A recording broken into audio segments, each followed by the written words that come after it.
प्यारे बच्चों, आज की इस वीडियो में हम एक बहुत ही मोस्ट इंपॉर्टेंट न्यूमेरिकल को सोल्व करने जा रहे हैं। अगर प्यारे बच्चों अभी तक आपने इस न्यूमेरिकल को सोल्व नहीं किया है तो इसे कर लीजिए। ये बहुत ही ज्यादा मोस्ट इंपॉर्टेंट न्यूमेरिकल है।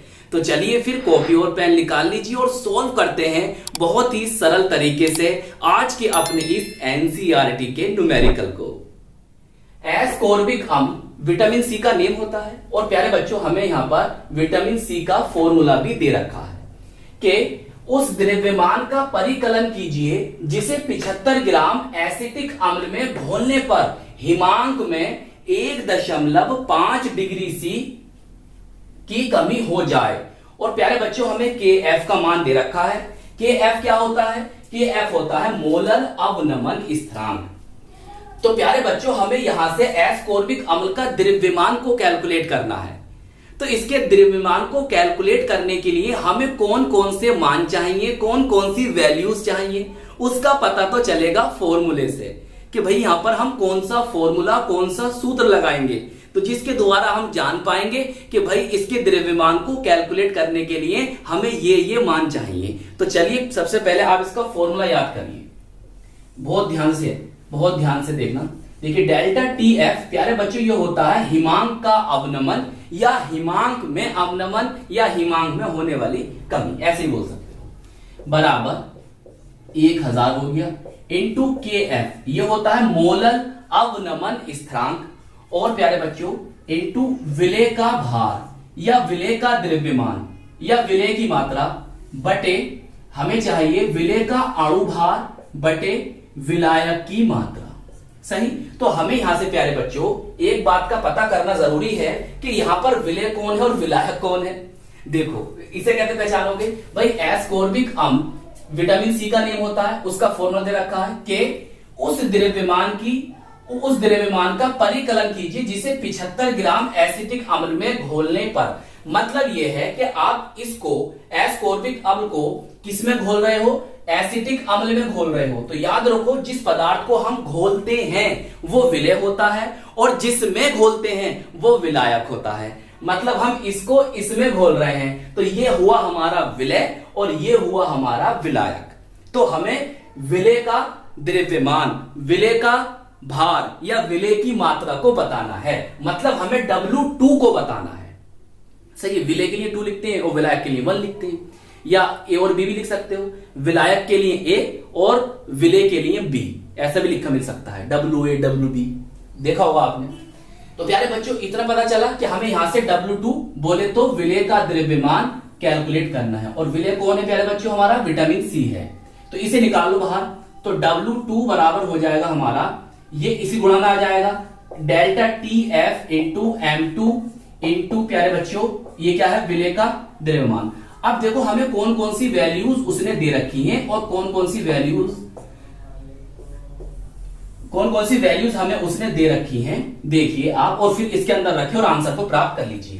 तो प्यारे बच्चों विलेय आपका विटामिन सी है और इसका द्रव्यमान तो हमें क्या करना है प्यारे बच्चों? कैलकुलेट करना है। ओके, तो फिर हमें प्यारे बच्चों विलेय का मोलर द्रव्यमान भी तो निकालना पड़ेगा, मोलर द्रव्यमान या अणु भार निकालना पड़ेगा। तो वो कैसे निकालोगे? उसने हमें इसका सूत्र दे रखा है, फॉर्मूला दे रखा है, इसके द्वारा कैसे निकालोगे? आओ निकाल के दिखाते हैं आपको। प्यारे बच्चों कार्बन का परमाणु भार कितना होता है? 12 होता है और गुणा कर दो कितने से? जितने उसके परमाणु हैं 6, प्लस हाइड्रोजन का परमाणु भार 1 होता है, कितने दे रखे हैं? 8 कर दोगे। ऑक्सीजन कितना होता है प्यारे बच्चों? 16 होता है और कितने दे रखे हैं यहाँ पर? इसके 6 कर दो। जब आप इनको सबको गुणा करोगे, जोड़ोगे तो बन जाएगा 176 ग्राम पर मोल। सही है। ये इसका मोलर द्रव्यमान, ये इसका अणु भार होगा। तो हमें यहां से ये पता चल गया। अब देखो W1 होता है प्यारे बच्चों विलायक का द्रव्यमान, दे रखा है 75 ग्राम। तो प्यारे बच्चों हमें यहां से 75 ग्राम भी पता चल गया। अब देखो के एफ की वैल्यू उसने दे रखी है हमें कितनी? इतनी। अच्छा एक मिनट नहीं, चलो लिख दो, पहले लिख दो, बाद में समझाऊंगा। यहां पर एक बहुत बड़ा केमिकल लोचा है। सही है, अभी वो समझाऊंगा आपको।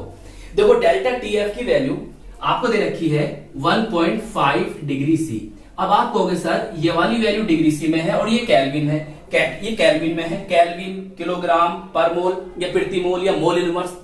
तो ये केल्विन में है और ये डिग्री सी में है, तो आप इसे केल्विन में कन्वर्ट कीजिए। ये गलती मत करना, इसे केल्विन मत करना, क्योंकि इसका जो डिग्री सी का मान है ना 1.5 डिग्री सी और 1.5 डिग्री सी और केल्विन में दोनों मान सेम ही रहेंगे। कैसे, आओ मैं आपको समझाता हूं एक बात। देखो प्यारे बच्चों, डेल्टा टी एफ आपने कैसे निकाला, कैसे निकाला होगा? ये निकलता है प्यारे बच्चों शुद्ध विलायक का हिमांक माइनस विलयन का हिमांक। मेरी बात ध्यान समझना, इस पर मैंने न्यूमेरिकल कराया आपको, इस तरह पर, इस तरह के न्यूमेरिकल कराए हैं मैंने आपको, प्ले लिस्ट में देख लेना आप। मेरी बात समझ रहे हो, बिल्कुल ऑथेंटिक बात बता रहा हूं आपको, ऐसे निकालोगे। तो प्यारे बच्चों यहाँ पर शुद्ध विलायक कौन है? अभी मैंने बताया कौन, एसिटिक अम्ल है। तो यहाँ पर तो उसका हिमांक आपको नहीं दे रखा, तो हम मान लेते हैं भाई इसका हमें उसने x डिग्री सी दे रखा होगा, सही। और ये कौन है? विलयन का हिमांक है। यहाँ भी हमें विलयन का हिमांक नहीं दे रखा, तो उसने यहाँ पर प्यारे बच्चों हमें मान लेते हैं y डिग्री सी दे रखा होगा। अब जब तुम इन दोनों को घटाओगे ना, इन दोनों को घटाओगे तो इसकी जो वैल्यू आएगी कितनी आएगी? कितनी दे रखी है? कहा ये, तो इसका मान आ गया प्यारे बच्चों आपका डेल्टा टी एफ बराबर 1.5 डिग्री सी। इतनी बात समझ में आई मेरी? इतनी बात समझ में आ गई। अब देखो दूसरी बात, अगर प्यारे बच्चों आप इनको मैं से रफ कर दूं फिर समझाऊंगा आपको। इतनी बात समझ में आ गई कि इन्हें घटाओगे तो इतना मान आ गया इनका। अगर प्यारे बच्चों मेरी बात बहुत ध्यान समझना, जो मैं बताने जा रहा हूं, इसकी भाई हमें दे रखी थी x डिग्री सी वैल्यू, सही है। अब मैं इसको अगर केल्विन में कन्वर्ट करूंगा तो 273 जोड़ दूंगा, सही है, माइनस इसकी y डिग्री सी थी पहले बच्चों वैल्यू, तो इसमें मैं क्या करूंगा 273 इसमें जोड़ दूंगा, सही है। अब जोड़ने के बाद जब मैं इन्हें घटाऊंगा तो जब भी वैल्यू इतनी ही आएगी, बात समझ रहे हो? तो इसकी वैल्यू केल्विन में और डिग्री सी में इतनी ही आएगी, समझ गए? इस टाइप का न्यूमेरिकल मैंने आपको कराया है, प्ले लिस्ट में जाके देख लेना। तो इसे केल्विन में कन्वर्ट मत करना, इसकी केल्विन में और डिग्री सी में वैल्यू सेम रहेगी, इतनी रहेगी।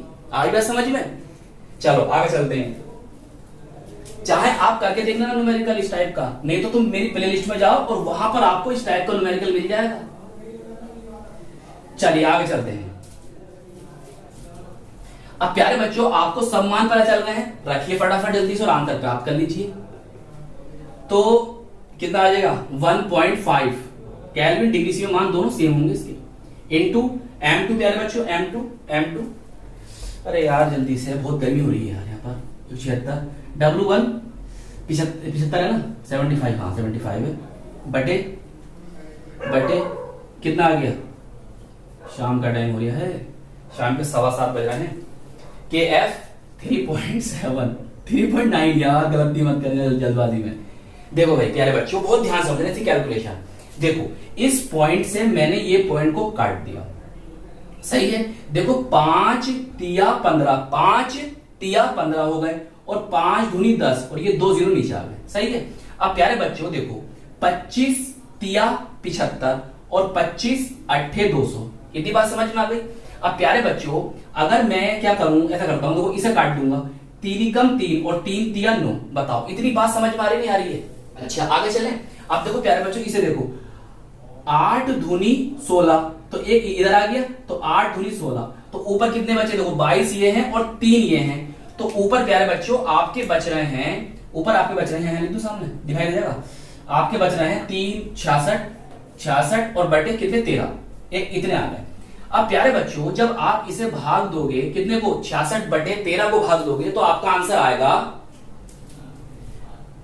5.077 ग्राम, सही है। तो बिल्कुल ऑथेंटिक न्यूमेरिकल कराया है, समझ गए? चलिए अब नोट कर लीजिए, इसे आपका न्यूमेरिकल हो गया सोल्व।